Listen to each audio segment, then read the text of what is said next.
At kanina nga, syempre, napag-usapan natin ng natural healing. Correct. Halos hindi kami matapos-tapos nakakatanong kay Doc. Bitin nga eh. Sobrang Marami pa akong bitin. tanungan eh. Oo, kasi alam ko effective yun, di. Syempre, nung pa talagang ginagawa, di ba? O, di ba? Kaya, hindi mo na kailangan uminom ng maraming gamot kung kumakain ka ng tama. O, vitamins, Correct. yan. At eto na Anyway. nga, i-welcome natin si Doc Joanne Porillo from New Era University. Yes. Morning, Good Doc. morning, Doc. Welcome back. Ayun, welcome back. Doc Welcome John back. ba? Suki na ito. Diba? Suki na. Ayan po mga kaibigan, ang susunod po natin panauhin ay guro ng Filipino 8, Teacher 3, si Ma'am Cheryl Ugalde from New Era High School. Ayan. Yeah. Good morning, Good Ma'am. morning, Ma'am. Isang Cheryl. napakasayang umaga po sa ating lahat. Yan, welcome po. At syempre, ang ating pinakahuling bisita na makakasama natin sa topic na ito ay a parent representative, Miss Faye Delgado, a co-founder, SFD Corporation, accountant, wife, mom of 2. Sila ay magbabahagi ng kanilang mga pananaw tungkol sa mental health, stress, at buhay sa digital age. Thank you for gracing our invitation, ma'am. Okay, good morning. Morning, good morning. Napag-usapan na natin ang pisikal na kalusugan. Pero sa panahon ngayon, marami rin sa atin ang nakararanas ng pagod na hindi nakikita, 'di ba? Pagod sa isip, sa pressure, at sa mga expectations ng buhay. Kaya naman, pag-usapan natin ang mental at emotional wellness sa digital age. Bakit parang mas marami ang pagod ngayon? Di katulad nung panahon natin. Ayan na naman tayo. Ano lang ako noon, chill lang ako. Chill lang Relax, tayo relax nun, lang. di ba? Yan. Ngayon, iba eh. Grabe, alam niyo, at isa pa. Stress. Oo, pabataan ng pabataan ang mga nakakaranas Yan. ng anxiety, Saka stress, yan. depression. Diba? Kaya Totoo magandang, yan. Pasye. kaya magandang usapan talaga yan. Yan Di na. ba? Kaya nga nandito si Doc Joanne. Yan. Tama. Yan, Doc. Di ba, Doc? Bakit nga po ba parang mas maraming tao ngayon, lalo na yung mga kabataan, ang nakakaranas ng stress, anxiety at burnout? Magandang umaga pong muli. Magandang umaga Well, po. siguro mas magandang maunawaan natin kung malaman ano ba po ibig sabihin ng stress. According to APA, pag sinabi po nating stress, ito yung ating physiological at psychological response sa mga internal and external pressure na nararamdaman natin. So, bakit nga ba ang daming nakakaranas ng stress ngayon, pabataan ng pabata?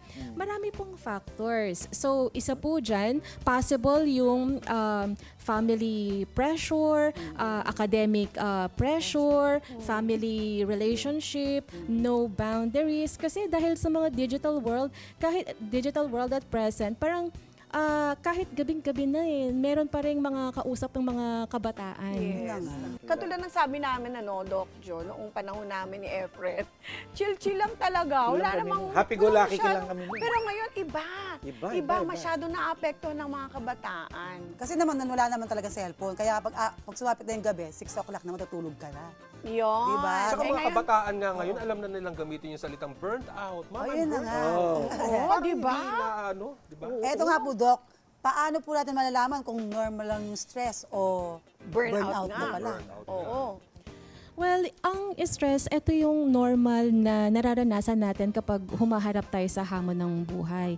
And, pero hindi lahat ng stress ay negative. Kasi meron tayong tinatawag na positive stress.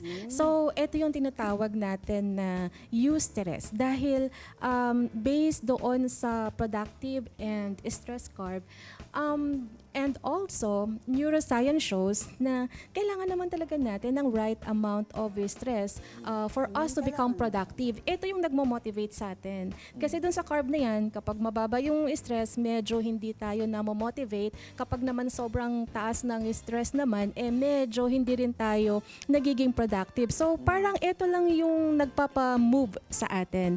So, ito yung positive stress. However, hindi siya nagiging healthy kapag it's too much. Kapag sunod-sunod na siya, it may lead to burnout. So yung mga bata, yung nagbe-burnout na din ba talaga? Well, depende kasi kung saan nanggagaling yung stress na yan. Dahil pag sinabi kasi nating burnout, ano ba yung pinagkaiba ng stress sa burnout?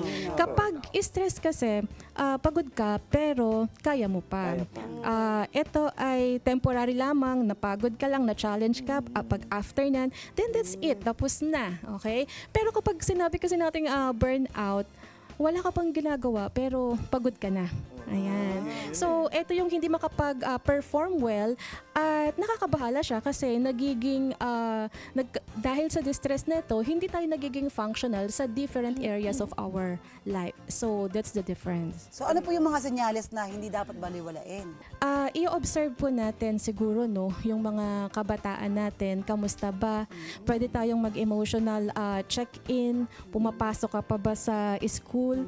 Pumapasok ka ba pero ang focus mo ba ay nasa school or ang focus mo ay nasa ibang bagay, sa peer, sa games? So, kailangan nakikita natin na okay ang kanyang functionality sa different areas, sa school, sa bahay. So, we have to observe that.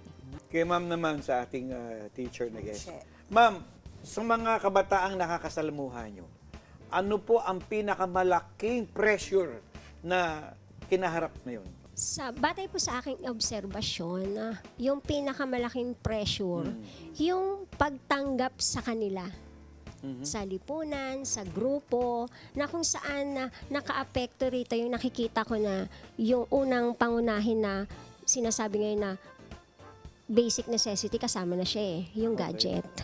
So, napapansin namin na kapag ang bata, walang gadget, walang cellphone, doon na siya, sabihin na nating nakakabawas ng pagtitiwala sa kanilang pagkatao.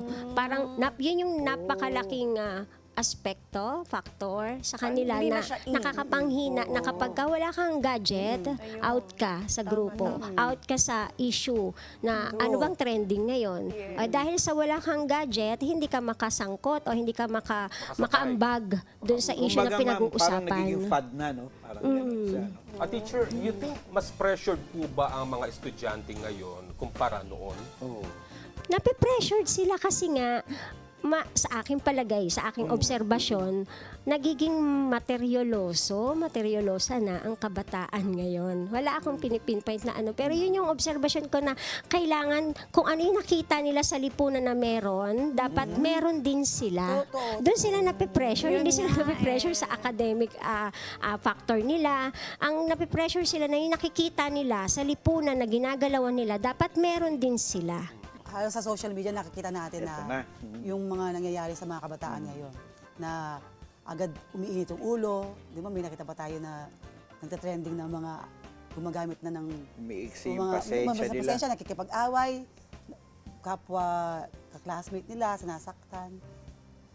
Ano po masasabi nyo ngayon sa nangyayari sa mga kabataan? Itong mga kabataan, actually, hindi pa talaga fully developed, no? Yung kanilang prefrontal cortex. Ito yung sa logical thinking at saka yung sa kanilang decision making. And they can be easily influenced by others, including social media. Ayun. So, kailangan talaga ng tamang gabay, appropriate na time, quality time for them para at least makita natin, magabayan natin ano ba yung whereabouts ng mga anak natin.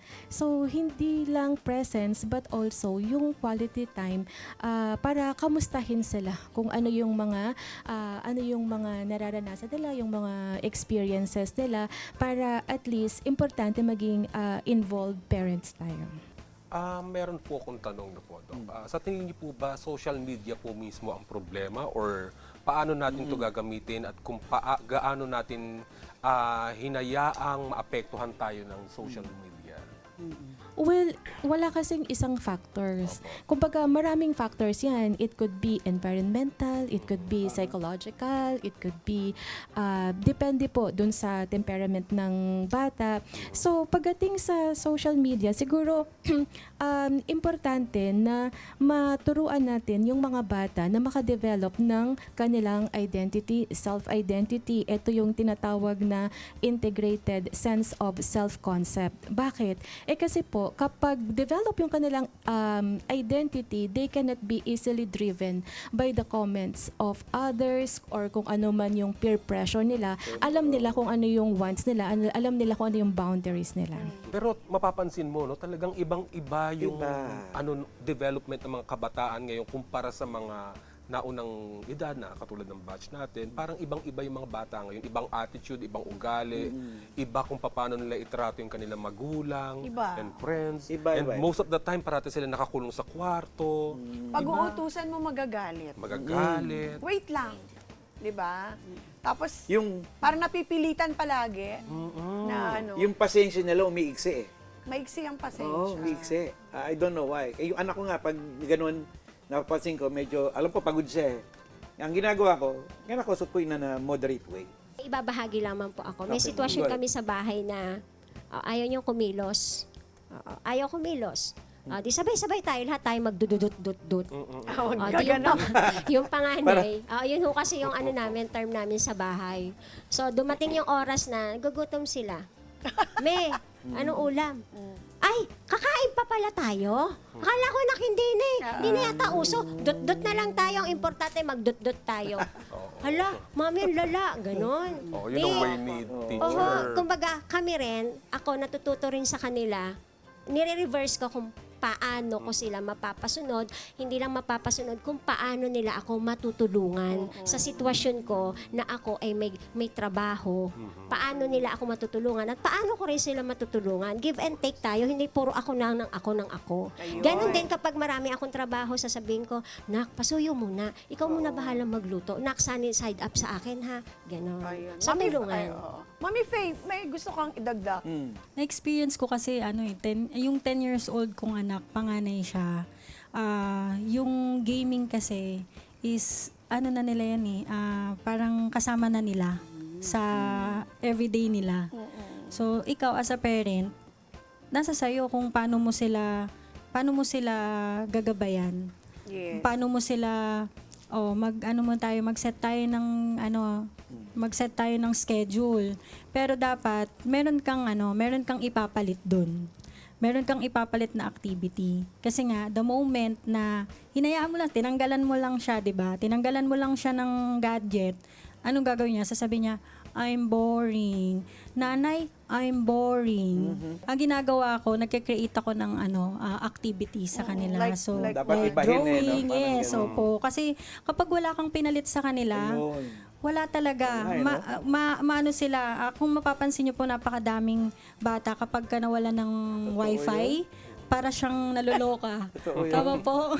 So, ito po kasi siguro yung impact, no, na nasanay na sila sa mga social media. Nawawalan sila ng patience kasi nasanay sila sa social media, instant, mabilis. Kaya ayaw din nila ng mahina yung kanilang connection.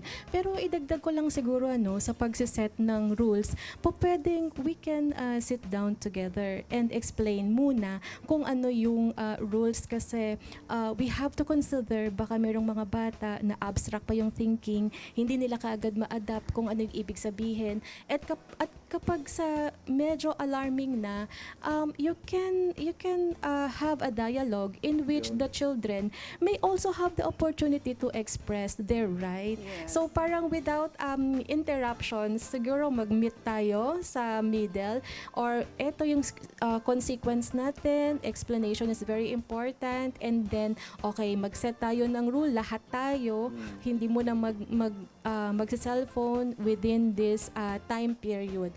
O kaya naman kinabukasan, kailangan meron kayong contribution sa family, sa household before kayo mag-start para at least masanay din yung kanilang isip at katawan na kailangan meron din tayong gagawin dito para maging productive. Pero tama po yun kapag nasanay na po talaga sila sa social media, medyo na nagiging malamya sila. So importante po na ma-encourage natin sa kanila yung social connection, physical activity, yung actual na personal connections. Kasi importante din po yun dahil may mga disadvantage din kapag naka-sit down ka lang, tuto ka lang sa gadgets, or maybe pwede rin pong mag-encourage ng mga sports na interested po sila. May tanong ako kay Doc. Kasi based sa sa knowledge na ano ko. May mga kabataan ngayon na well, under the influence of the gaming. So, medyo ina-apply nila sa sarili nila na katulad na sinabi ni Kuya Efren na doon nga nagsusuntukan na yung mga Oo, bata mga and bata. everything. Nagiging pisikalan na, violente. Violente na eh. Dok, ano bang kailangan nitong mga batang to? Is it kailangan, o is it necessary to dalhin sila sa katulad nyo po para ma-analyze yung mga pinagdadaanan ngayon ng mga kabataan na yan, kabataan. para Possible mabago way. man lang yan or ano? Kasi I'm sure parang hindi na, uncontrollable na yan eh, hindi na makokontrol yan. May mga cases po tayo talaga na kapag may mga ganong behavior, it could possibly na merong mga psychological reasons for that. So, kapag inobserve po natin, ano ba yung reason? Ano ba yung duration? Ilang beses ba nangyayari? So, kailangan yung degree tinitignan natin. At kung nakita natin na, ay teka, parang there is something wrong with this kid, parang uncontrollable na to, perhaps that's the time po we can connect sa mga expert po para at least ma-assess natin kung kailangan po talaga ng intervention na. Kapag isang tao ay dumaranas ng stress, anxiety, or emotional struggles, gaano kahalaga ang tahanan bilang ligtas na espasyo? Para sa akin bilang magulang, dapat sa tahanan makikita or matatagpuan ng anak natin yung safe space, no? Na pag-uuwi sila, alam nila na doon yung takbuhan nila kapag nakakaramdam sila ng na-neglect sila sa outside. So, yung tahanan, tayo pagka-uwi tayo, I'm home. Masasabi mo na safe ako dito. Ayun. And add ko lang, kids usually open up sa calm parent. Yan. Kapag yung response kasi ng parent ay calm, parang feeling niya ay safe siya. Pwedeng magkamali. Okay lang yan. Ayun. So, yun po, napaka-importante rin po talaga sa pamilya kasi kailangan ituro din natin sa kanila. May mga bagay talaga na kontrolado natin, may mga bagay din na hindi rin natin kontrolado. Kaya kapag mga ganun, pwede rin po natin silang obserbahan, pakinggan, and kapag kailangan, pwede rin po tayong mag-connect dun sa mga pwede po nating lapitan. Yun, link po. Napakasarap pong pakinggan na yung tahanan. Subalit, sa akin pong obserbasyon, hindi lahat kasi ng bata Tama. may magandang tahanan. Ang sarap Tama. pakinggan na may pamilya pero hindi okay. Tama. Kaya pag tinatanong ko sila ng kumusta, ang sagot nila okay. Anak, hindi ako sapat sa okay. Ano yung estado ng okay? Okay, malungkot ka ngayon. Okay, ganito. Kaya yung sa akin po ay yung anak ko na, Mami, may sasabihin ako sa'yo. Ano yun, nak? We, huwag ka magagalit. Sige nga, sabihin mo na. Gagalit ka na eh. Hindi na, sige na. Mami, ano kasi mababa score ko sa ganitong pagsusulit? Gaano karami ang mali? Ganon. So, sabi ko sa kanya, okay lang naman na maraming mali. Kasi hindi mo pa alam. Pero sana pag tinuruan ka na, ang punto ko lang ho, yung mga magulang na handang ipaliwanag at ipaunawa sa anak kung ano ang gagawin sa sitwasyon na ito. Halos sa sitwasyon natin ngayon, hindi ho kasi lahat ng magulang mahilig magpaliwanag. Hindi ho lahat ng magulang matyagang pinapaunawa yung sitwasyon. Hindi dahil sa hindi nila kayang makiambag sa paglutas ng problema, pampamilya man yan, pinansyal man yan, o ano, pero bahagi pa rin kasi sila ng pamilya. So kapag ka ang bata natanggap na importante siya sa'yo, sa pamilya, sa pagbuo ng problema, yung bata kaya niyang makibahagi sa kung ano yung meron sa pamilya. At yung pamilya na yon, lagi niyang magiging takbuhan na hindi mo na sa kaibigan, sa pamilya muna, sa tahanan muna. Hindi mo na sa teacher, sa pamilya muna. Kaya ako lagi kong sinasabi sa mga estudyante ko, magkukwento kayo sa mga magulang ninyo. At sinasabi ko rin po sa mga magulang kapag PTA meeting na, tanungin niyo po yung mga anak ninyo. Kamusta sila sa ganitong subject, sa ganitong ganito, ganyan sa teacher nila. Kasi po mamaya, meron na silang problema sa guro, sa kaklase, na hindi niyo po namamalayan hanggang sa malaki na ito. So, paano natin mariresolve kung hindi niyo po tatanungin yung ating mga anak? Wala pong problema na magtanong. Make an Wala pong effort. problema. Dagdag ko lang po, no? Yes, Kasi Ma'am Faye. siguro, teacher, natin, yung encourage din natin yung mga parents na maging active listener. No, napaka-importante sa mga bata ngayon na feel nila na pinapakinggan sila. Kasi tayo, hindi lang tayo nagtuturo. Dapat maramdaman din nila na merong iintindi sa kanila at merong makikinig sa kanila. Di ba po? Sa ngayon po kasi, ano ko lang na, yung kabataan kasi ngayon, napaka-literal, na kapag sinabi mong Literal, makinig, nakikinig lang. Sa atin po kasi nung panahon natin, pag sinabing makinig, kasama doon yung pag-unawa. Pag sinabi mong basahin, kasama yung pag-unawa. Pag nanood ka, kasama yung pag-unawa. Ngayon po hindi. Maraming meaning, Nakahiwalay na siya. Kaya ang lagi kong sinasabi sa kanila, na huwag kang basta makinig. Sumunod ka rin. Huwag kang basta makinig o huwag kang basta magsalita. Intindihin mo rin. Hindi lagi sa sitwasyon, ikaw lagi ang pakikinggan. Matuto ka rin makinig. At matuto ka rin umunawa. Lahat tayo may kakayahang umunawa at makinig. Pero hindi lahat interesadong makinig. Ayan. Yan. Very well said, ma'am. Ayan, so, ano po message nyo yan, Doc? Agree din ako kay Mami Faye. Importante rin yung talaga yung active listening at saka yung response natin. Kasi kapag alam nila na magagalit tayo, nagkakaroon ng pattern at nagbibuild siya ng wall, sa susunod, hindi na ako magsasabi kasi magagalit si Mama. And also, we have to consider also, learn how to respond appropriately. Kasi kapag ang response natin, naku, napakaliit na bagay, masyado mo namang binibig deal yan, ang OA naman, ayan. O kaya naman, you have to be thankful, marami kang gadget, marami kang ganun, so nasa iyo na lahat, so hindi ka dapat nakakaranas ng ganyan. So if that's the case, feeling po nila ay hindi sila understood. So kailangan po talaga ng connection, proper approach, how can I help you before you correct, perhaps kailangan talaga ng connections. Ayun. Pinakamahirap magpayo. Kasi pag nagpapayo ka, may negative, may positive. Depende sa tatanggap. Kasi kapag ka pumalpak yung payo mo, sinunod, ito, sisisihin. Kaya sinasabi ko lagi na kayo ang makakadiskubre kung ano ang problema at kayo rin ang magiging susi kung ano ang magiging solusyon sa problema. Lagi ko sinasabi na manalangin ka. Kahit hindi mo sa akin sabihin mo sa Ama. Luluwag ang pakiramdam mo. Tapos, sabihin mo sa magulang mo. Bakit? Kasi sila lang talaga ang tanging makakatulong sa'yo. Sila ang tanging magiging sandalan mo. Sila ang magbubuhat sa'yo. Kaya hindi pwedeng ikubli sa mga magulang ano man yung dinadala mo.